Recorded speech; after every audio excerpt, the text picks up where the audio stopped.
क्या अभी भी हम पढ़ाई कर सकते हैं? बहुत सारे बच्चों के फोन कॉल आ रहे हैं, 2 महीने 3 महीने बचे हमारे एंट्रेंस एग्जाम को, क्या तैयारी की जा सकती है? आप अगर 100 घंटे, 3 घंटे सुबह 3 घंटे शाम में करके अगर आप इन दिनों को तैयार करते हो तो डेफिनेटली आप अपने ड्रीम कॉलेज को अचीव कर लोगे। बस कुछ सही चीजें सिलेक्टिव पढ़ के आप सिलेक्ट हो सकते हो। मैंने काफी सारी फ्री ऑफ कॉस्ट कंटेंट भी आपको एप्लीकेशन में डाल रखी है, जैसे कि आपकी टेस्ट सीरीज हो गई, वो सब भी मैंने दे रखे हैं। और एक प्रॉपर मैं 100 घंटे का एक क्रैश कोर्स भी आपके लिए लेके आ चुका हूं, जो आपको इनरोल करना होगा, और उसके अंदर एकदम सिलेक्टेड वे में आपको वो कंटेंट दिया गया है जो आपको सिलेक्ट करवाएगा आपकी कॉलेज के लिए। मई जून के महीने के अंदर दिल्ली में टेम्परेचर जो है वो 55 डिग्री सेल्सियस के आसपास रहता है, और उस वक्त एक बंदा इंडिया के नेशनल स्टेडियम के अंदर नंगे पैर करीब 4 से 5 घंटे लगातार दौड़ता है। और जब वो थक हार जाता है, जब उसका शरीर जान निकलने लगने जैसा हो जाता है, तब जाके वो बोलता है, हे मेरे वाहिगुरु, बस मुझे इस बार बचा ले, मैं दोबारा ऐसा नहीं करूंगा। और जब वो रुकता है, उसकी सांसें धीमी पड़ती है और उसका शरीर ठंडा पड़ता है, तब जाके वो फिर से दौड़ पड़ता है। ये कहानी है हमारे मिल्खा सिंह की। जब उनसे पूछा गया कि आप फिर से क्यों दौड़ पड़ते हो, जब आपने वाहिगुरु से बोला कि अब मैं दोबारा ऐसा नहीं करूंगा, तो उन्होंने कहा, जब मैं नॉर्मल हो जाता हूं, उसके बाद जब मेरी आंखें खोलता हूं, तो मुझे मेरा गोल दिखाई देता है, मुझे मेरा मेडल दिखाई देता है, मुझे मेरे देश का तिरंगा दिखाई देता है। मैं आपको एक चीज कहूंगा, जब उन्हें उनका गोल इस कदर दिखाई देता है, तो आपके लिए भी शायद परिस्थितियां वैसी ही है अब, जिनकी फैमिली में कई जगह फाइनेंशियल क्राइसिस हो सकते हैं। उन्हें अपने फैमिली के लिए अपने पैरों पे खड़ा होना पड़ेगा, स्टैंड लेना पड़ेगा। तो आप भी अपनी लाइफ के मिल्खा सिंह बन सकते हो। और ये वो सही समय है, 2 से 3 महीने का टाइम पीरियड, जब आपने अपनी गाड़ी का गियर चेंज कर दिया तो आप सेलेक्ट हो जाओगे। बस अपने सपनों की उड़ान का ध्यान रखिए, आप आसानी से इन 2 से 3 महीनों की सिलेक्टिव एफर्ट को करके सिलेक्ट हो सकते हो। एम्स जैसे एंट्रेंस एग्जाम के लिए हमारे पास 4 महीने बचे हैं। अगर हम सही ढंग से पढ़ाई करते हैं तो हम सेलेक्ट हो सकते हैं। तो मोस्ट वेलकम है आप सबका, क्योंकि मैं आपको गाइड करने के आ चुका हूं, आपका बड़ा भाई, जो हर एक छोटी बड़ी चीज पे आपसे बात करता हूं, आपकी प्रॉब्लम को सुनता हूं, और एकेडमिक सेगमेंट में आपको कंप्लीटली कोर्स है, टेस्ट सीरीज है, क्रैश कोर्सेज है, 100 घंटे का एक प्रॉपर मैंने आपको sequence wise complete physics chemistry bio के अंदर एक कोर्स स्टार्ट कर रखा है, जिसमें 100 घंटे में वही पढ़ाया जाएगा जो आपको सिलेक्शन देगा। तो आज के इस वीडियो में मैं आपको यह बताऊंगा किस तरीके से हमें प्रॉपरली स्ट्रेटेजिकली 2025 में अगर गवर्नमेंट सीट चाहिए तो मेहनत कैसे करनी है। मैं यहां पे प्राइवेट की बात नहीं करूंगा, सिर्फ और सिर्फ गवर्नमेंट की बात करूंगा, फुल्ली डेडिकेशन के साथ में। कैसे? सबसे इंपॉर्टेंट चीज आपको क्या करना है, ये टेलीग्राम चैनल जरूर फॉलो करना है, बिकॉज इस टेलीग्राम पे नोट्स वगैरह तो आते ही हैं, क्लासें आएगी। क्या आएगी? लाइव क्लासेस आएगी, और रिकॉर्डेड फॉर्मेट में नहीं, और बहुत ही शानदार क्लास है, फ्री क्लास है ये। माइंड मैप की क्लासेस टेलीग्राम पे आ रही है। कहां आ रही है? जे एकेडमी के टेलीग्राम पे आप सिंपली सर्च करिए, जे एकेडमी फॉर नर्सिंग, आपको मिल जाएगा, ये लोगो मिल जाएगा, या डिस्क्रिप्शन बॉक्स में लिंक दे रखा है। यहां पे माइंड मैप्स की क्लासेस आएगी आपकी, यानी 30 मिनट के अंदर कंप्लीट चैप्टर हम फिनिश करेंगे। और मैं आपको दावा करता हूं कि आपको उन चैप्टर से क्वेश्चन देखने को मिलेंगे एग्जामिनेशन के अंदर, बहुत शानदार तरीके से। और सिमिलर बेसिस पे एप्लीकेशन के अंदर मैंने आपका एक क्रैश कोर्स स्टार्ट कर रखा है फास्ट ट्रैक बैच के अंदर। इसमें 100 घंटे में हम आपको फिजिक्स केमिस्ट्री बायो पढ़ाएंगे सिलेक्टेड वे में, और यकीन मानना, इन 100 घंटों से एक भी सिंगल क्वेश्चन एग्जाम में बाहर नहीं आना है। सिंगल क्वेश्चन एग्जाम में बाहर नहीं आएगा, सब कुछ आपको यही मिलेगा। अब एग्जाम के बारे में बात करें, सबसे पहले क्या आप सच में एलिजिबल हो, ये जरूर जान लेना, क्योंकि कई बार ऐसा होता है, लास्ट ईयर भी एग्जाम में ऐसा हुआ कि बच्चों ने देखा कि सर मैं तो एलिजिबल ही नहीं हूं।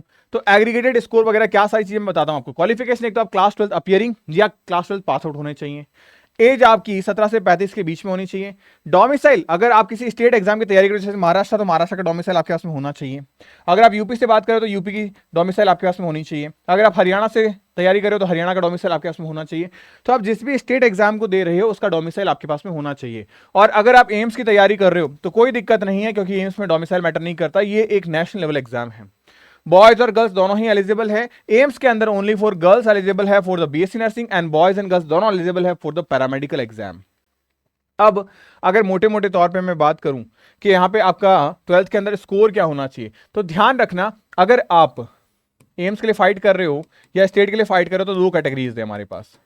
एम्स के लिए कम से कम आपके 55% होने चाहिए, और अगर आप स्टेट के लिए फाइट करो तो कम से कम आपके 50% होने चाहिए। अगर आप ST SC कैटेगरी से हो तो यहाँ पे 5% का रिलैक्समेंट आपको मिल जाएगा, यानी आपके कितने होने चाहिए? 45% स्कोर होना चाहिए। खास बात यह है कि ये स्कोर आपका PCB प्लस इंग्लिश होना चाहिए, ये कंपलसरी है, ध्यान रखिएगा। अब हम एग्जामिनेशन पे आ जाते हैं। आप अपने आप से पूछिए, क्या सच में आप पढ़ना चाहते हैं? क्या आप अपनी आंखों को बंद करते हो तो तब सच में क्या मिल्खा सिंह की तरह आपको भी आपका गोल दिखाई देता है? ऐसा तो नहीं कि हम प्लान बी के तौर पे काम कर रहे हैं। अगर आप ये सोच रहे हो कि नहीं यार ठीक है हो जाएगा तो हो जाएगा, तो यकीन मानना नहीं हो पाएगा। बहुत सारे ऐसे बच्चे हैं जो तैयारी कर रहे हैं, और अगर आप अभी से तैयारी करने बैठे हो और अभी से अगर आप तैयार होते हो कि नहीं मेरे को तो बस भैया आप बता दो क्या करना है, मैं रोज 6-7 घंटे दे सकती हूँ अपनी स्टडी को, तो डेफिनेटली आप सेलेक्ट हो जाओगे। अभी कुछ ज्यादा देर नहीं हुई है, हमें बस सही समय पे जागना है। अगर आप अभी जाग जाओगे तो आप सेलेक्ट हो जाओगे। तो अपने आप से क्वेश्चन पूछो कि क्या सच में मैं पढ़ना चाहती हूं? अगर इसका जवाब यस आ रहा है तो यकीन मानना आप मुझे डेली 6 से 8 घंटे रोज दे दो। अगर आप 6 से 8 घंटे अगर आप मेरे को दे रहे हो तो फिर आप चाहे अपने स्टेट एग्जाम की तैयारी कर रहे हो या फिर एम्स एग्जाम की तैयारी कर रहे हो, आप आसानी से सेलेक्ट हो जाओगे। और मुझे इतना वादा है कि अगर आपने इन चीजों को फॉलो किया जो मैं आपको बताने जा रहा हूं, आप डेफिनेटली एक बहुत बेहतरीन गवर्नमेंट कॉलेज में सेलेक्ट हो जाओगे। आप चाहे स्टेट की तैयारी कर रहे हो चाहे एम्स की तैयारी कर रहे हो। अब मुझे इतना भी अपने आप पे कॉन्फिडेंस है कि जिन बच्चों का आंसर नो है वो इस वीडियो को देखने आए ही नहीं है, वो इस वीडियो को देखने आए नहीं है। अगर आप वीडियो को देख रहे हो तो डेफिनेटली आपका आंसर यस है। और अगर यस है तो एम्स हो चाहे स्टेट हो या बोथ हो, आप तैयारी में जुट जाओ, क्योंकि आज हमारे पास में करीब करीब 3 से लेके 4 महीने हैं हमारे एंट्रेंस एग्जाम को क्रैक करने के लिए। तो हम किस कदर तैयार कर सकते हैं कि हमारा सिलेक्शन हो जाए, वो सारी चीजें भी मैं आपके साथ यहां शेयर करूंगा। एंट्रेंस एग्जाम के पेपर का लेवल आप चेक करो। जैसे अगर मैं बात करूं महाराष्ट्र को लेके, जैसे मैं बात करूं राजस्थान को लेके, जैसे मैं बात करूं जम्मू कश्मीर को लेके, जैसे हम बात करें यूपी को लेके, जैसे बात करें हम हरियाणा को लेके, तो बहुत सारे स्टेट्स के अंदर यहां पे अगर मैं बात करूं एंट्रेंस एग्जामिनेशन में पेपर का लेवल अलग अलग आता है। कहीं पे जीके आता है, कहीं पे नर्सिंग एप्टीट्यूड आता है, कहीं पे इंग्लिश आता है, कहीं पे दोनों ही नहीं आते। तो इंपॉर्टेंट चीज है आपको एग्जाम का पैटर्न पेपर पता हो, और एक बार एग्जाम का पेपर पैटर्न आपको पता है तो फिर बस आप उन सब्जेक्ट को लेके लग जाइए कि हाँ मुझे ये सब्जेक्ट पढ़ना है। अब सब्जेक्ट कैसे पढ़ना है, उस सब्जेक्ट में देखिए वेटेज किसका कितना है, और ये चीज कैसे पता चलेगी आपको, ये चीज पता चलेगी आपको पीवाईक्यू पेपर देख के। पीवाईक्यू पेपर आपको कहां मिलेंगे? टेलीग्राम पे। कौन से टेलीग्राम पे? जय अकेडमी के टेलीग्राम पे। मैंने डिस्क्रिप्शन बॉक्स में लिंक दे रखा है, वहां पे जाओ और एनालिसिस करो पेपर को कि कैसे क्वेश्चन पूछे जाते हैं। अच्छा एक और चीज, कई बार बच्चे ऐसे होंगे जो महाराष्ट्र के होंगे, उन्हें यूपी के पेपर से क्या करना है, उन्हें जम्मू कश्मीर के पेपर से क्या करना है, ऐसा नहीं है बेटा। ध्यान रखना, नर्सिंग एंट्रेंस एग्जामिनेशन के अंदर मैं 10 साल से पढ़ा रहा हूं और मेरा एक्सपीरियंस ये कहता है कि नए क्वेश्चन नहीं बनते हैं। अगर आपके महाराष्ट्र में बात करूं तो यूपी का क्वेश्चन आ सकता है बेटा, जो यूपी में पूछा गया था, यूपी पीवाईक्यू पेपर था, बट वो महाराष्ट्र में नया आ गया। क्यों? क्योंकि महाराष्ट्र का एग्जाम अभी बेटा 2 साल से हो रहा है, 2 साल ही हुए हैं, तो ज्यादा बड़ी हिस्ट्री नहीं है इसकी। हो सकता है कि यूपी के अंदर जम्मू कश्मीर का पेपर रिपीट कर जाए, रिपीट ना पूरा पेपर नहीं, कुछ क्वेश्चन रिपीट कर जाएंगे।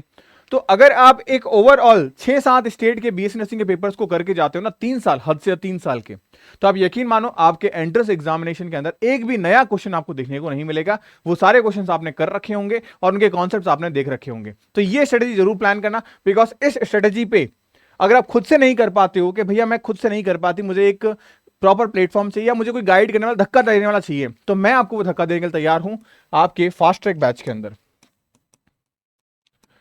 उस बैच के अंदर मैं आपको ये सारी चीजें कराऊंगा, एक एक चैप्टर के 40-40 पीवाईक्यू पेपर्स कराऊंगा जो हर एग्जाम में आ रखे हैं। आप यकीन मानना लास्ट ईयर एक भी क्वेश्चन हमने उससे बाहर नहीं आने दिया, इवन नीट के अंदर तक। और अभी आपने देखा कल सर ने सॉल्व कराया था आईआईटी जेईई मेन का पेपर, बीएससी नर्सिंग के अंदर भी जो हमने पढ़ाया बच्चों को ना, वो आईआईटी जेईई मेन में हूबहू आया है, डेटा तक चेंज नहीं हुआ है, वही क्वेश्चन सेम वही आंसर। क्यों? क्योंकि हम जब पढ़ाते हैं बेटा तो पूरा एनालिसिस करके आपको पढ़ाते हैं कि एग्जाम में क्या आ सकता है। अब आप सोचो केमिस्ट्री के अंदर भी यही होगा, फिजिक्स के अंदर भी यही होगा, तो कहीं ना कहीं क्या हेल्प मिल रही है हमको कि यार जो चीजें हैं वो सिलेक्टेड हैं। और अभी के टाइम पे हमको दुनिया भर का ज्ञान नहीं चाहिए, दुनिया भर की किताबें नहीं चाहिए, हमें बस 100-150 घंटे का एक पर्टिकुलर कोर्स चाहिए जिससे हम पढ़ के सेलेक्ट हो पाए। क्योंकि अभी हमारे पास समय ही लिमिटेड है, तो कंटेंट भी हमारे पास लिमिटेड होगा, सीटें भी हमारे पास लिमिटेड होगी, और ध्यान रखना सिलेक्शन भी लिमिटेड लोगों का होगा, आपको उन लिमिटेड लोगों में आना होगा। ये सारी चीजें मैंने आपको बताने के बाद में पीवाईक्यू क्वेश्चन पेपर मैंने आपको बताया मोस्ट इंपॉर्टेंट है। इससे आपको एग्जाम का आइडिया पता चल जाएगा कि एग्जाम में क्वेश्चंस कैसे आते हैं। जैसे कल एक बच्चे का फोन आया मेरे पास में, मेरे को बोला कि जम्मू कश्मीर से वो बच्चा था कि आप जम्मू कश्मीर के लेवल पे पढ़ाते नहीं हो। मैंने कहा कैसे नहीं पढ़ाते?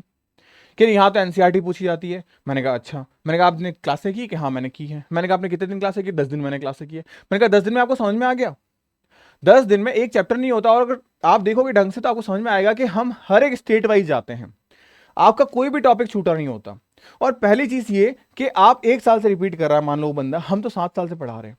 तो इंपॉर्टेंट चीज क्या है कि हम सारे ईयर के क्वेश्चन पेपर लेते हैं। जैसे 7 साल हो गए तो हर एक साल का पेपर हमने उठा के रखा है कि यार इसमें फिजिक्स के अंदर ये टॉपिक इंपॉर्टेंट है, केमिस्ट्री में ये टॉपिक इंपॉर्टेंट है, बायो में ये टॉपिक इंपॉर्टेंट है, क्योंकि इनसे क्वेश्चन ज्यादातर पूछे जाते हैं।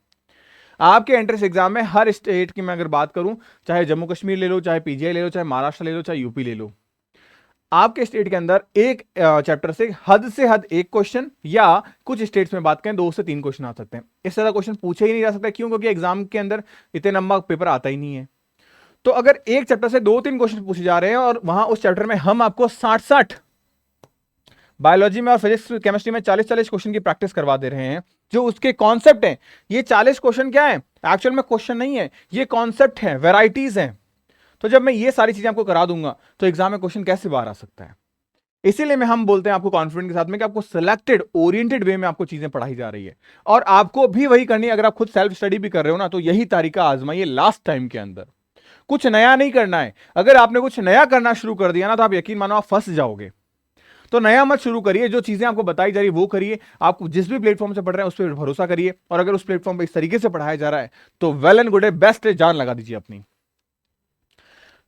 मेनली क्या है कि आपके पास में अब एग्जाम के बाद में हमको दिक्कत क्या आती है, हमारे एप्लीकेशन, हमारे जो मेन एग्जामिनेशन के बाद जो डॉक्यूमेंट्स है वो भी आप साथ साथ रेडी करवाइएगा। क्योंकि कई बार ऐसा होता है, जैसे अगर मैं बात करूँ खास तौर से एम्स में, या हमारे पास बात करें स्टेट के अंदर जो हमारे डोमिसाइल हो गया, या हमारे कुछ पर्टिकुलर सर्टिफिकेट्स हो गए, मेडिकल सर्टिफिकेट, फिटनेस सर्टिफिकेट, तो वो आप प्रॉपर्ली साथ साथ ध्यान रखिएगा। क्योंकि एग्जाम टाइम में हमारे पास क्या है कि टाइम कम रहेगा और डॉक्यूमेंट बनवाने का, तो हम दुविधा में फंसेंगे कि हम भागें वहां पे या फिर हमने अपने पढ़ाई पे ध्यान रखें। तो जितना उपाय अभी आप वो काम करवा लीजिए, ताकि आप अपनी स्टडी के उस क्रूशियल टाइम में डाइवर्ट नहीं हो पाओगे। ये कई बार गलती बच्चे ऐसे करते हैं, और ये वो बच्चे करते हैं जो सीरियसली पढ़ने में बहुत सिंसियर होते हैं।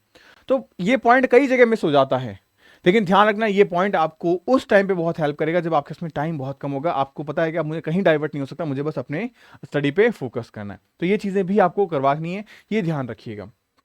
बस आपको अपने एंट्रेंस एग्जाम के लिए जो अप्लाई करना है वो सही टाइम पे करना है। ये नहीं कि हम लेट तक कर रहे हैं, आलसी बना कर रहे हैं, तो कई बार चीजें मिस कर जाओगे। लास्ट ईयर तो नहीं, लास्ट ईयर ऐसा हुआ था कि बिहार की बच्ची थी, उसे पता ही नहीं उसके फॉर्म आ गया।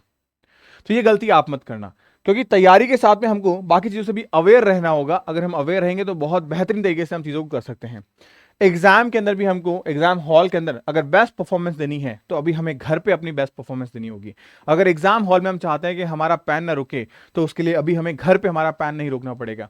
आप अभी से मेहनत करिए, 6-7 घंटे की मेहनत प्रॉपर करिए, आप डेफिनेटली गवर्नमेंट कॉलेज अचीव कर लोगे। क्योंकि गवर्नमेंट कॉलेज के लिए आपको, अगर मैं बात करूं एम्स के अंदर 70 मार्क्स लेके आने हैं, कोई बहुत बड़ी किले की तोप नहीं है कि 70 मार्क्स नहीं ला जा सकते। बच्चे लेके आते हैं, आप जैसे ही प्यारे बच्चे हैं यार। महाराष्ट्र के बारे में बात करें, बच्चों को करना क्या है भाई, उनके 99 परसेंटाइल आते हैं। तो परसेंटाइल का मतलब ये नहीं कि 99 स्कोर करना है। पेपर बहुत आसान आता है। अगर 100 में से आप इजीली 95 स्कोर करते हो, 92 स्कोर करते हो, आपको सीट मिल जाएगी। यूपी में बात करें तो यूपी में आपके 200 मार्क्स का पेपर है, अगर आप 155 प्लस लेके आते हो आपको सीट मिल जाएगी, और पेपर कोई मुश्किल नहीं आता है। अगर मैं जेके बोपी में बात करूं तो वहां पे 180 है, तो अगर आप इजीली वहां पे 140 प्लस लेके आते हो आपको सीट मिल जाएगी। तो अलग अलग स्टेट में आप देखो, यहाँ पे आपके उसमें मार्जिन देखने को मिलता है कि यार हाँ कुछ मार्क्स हमारे कट गए। खास तौर से बात करें हमारा डरावना सब्जेक्ट फिजिक्स, कट गए, कोई बात नहीं, सेलेक्ट हम फिर भी हो जाएंगे। पहले हम यहां तक इस रेंज पे पहुंच जाएं, अगर फिर हमारे पास टाइम बचता है तो इससे ऊपर की भी हम तैयारी करेंगे। क्लियर है ये बातें? बस इस तरीके से आप अपनी प्रिपरेशन को बूस्ट करिएगा, आप बहुत बेहतरीन तरीके से आप सेलेक्ट हो सकते हैं। बाकी जैसे मैंने आपको कहा, टेस्ट सीरीज हो गया आपका एंड फास्ट ट्रैक बैच हो गया, वो आपको एप्लीकेशन में मिल जाएगा, आप इनरोल जरूर करिएगा। और भी इस वीडियो को लाइक एंड शेयर जरूर करिएगा, बिकॉज आपके इस बड़े भाई को आपके इन छोटे छोटे लाइक्स की जरूरत है, और आपके सपोर्ट की भी बहुत ज्यादा जरूरत है। तो मिलते हैं नेक्स्ट वीडियो में, तब तक के लिए गुड बाय। पढ़ते रहिए, मुस्कुराते रहिए, स्टे हैप्पी, स्टे ब्लेस्ड।